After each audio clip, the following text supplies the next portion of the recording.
Hi hello வணக்கம். நம்ம உருளைக்கிழங்கு கட்லட் எப்படி செய்கிறதுன்னு பார்க்க போகிறோங்க. அதுக்கு நாங்கள் கொஞ்சம் பெரிய ஃபேமிலிங்காட்டி நாங்கள் ஒரு 10 உருளைக்கிழங்கு 3/4 கிலோவுக்கு எடுத்திருக்கோம்.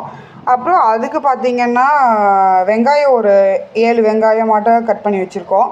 அப்புறம் ஒரு 10 ப்ரெட்டு வந்துட்டு நாங்கள் க்ரம்ப் பண்ணி வச்சுருக்கோம். அப்புறம் மைதா மாவை கொஞ்சம் கரைச்சி வச்சுருக்கோம்.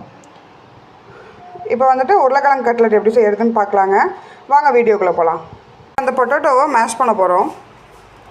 பொட்டேட்டோ வந்து ஸ்மாஷ் பண்ணியாச்சுங்க. இப்போ நம்ம அடுத்து ஆனியன் போட போகிறோம்.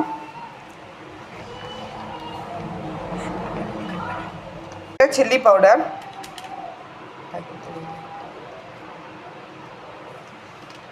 பிஞ்ச் ஆஃப் டர்மரிக் பவுடர், அளவு உப்பு வைக்கலாம்.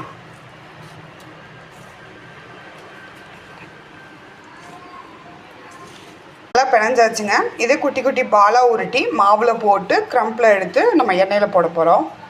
மாதிரி லைட்டாக ஷேப்பாக உருண்டை மாதிரி தட்டி வச்சுக்கலாங்க. இதுக்கான சைஸில் நம்ம உருண்டை பிடிச்சி வச்சாச்சுங்க. உருண்டையை மைதா மாவில் பரட்டி ப்ரெட் க்ரம்ஸில் வந்துட்டு நம்ம போட்டு எடுக்கணுங்க.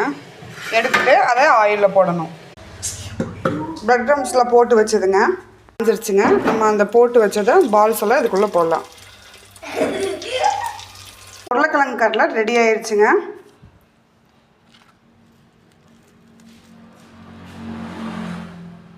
அவ்வளோதாங்க.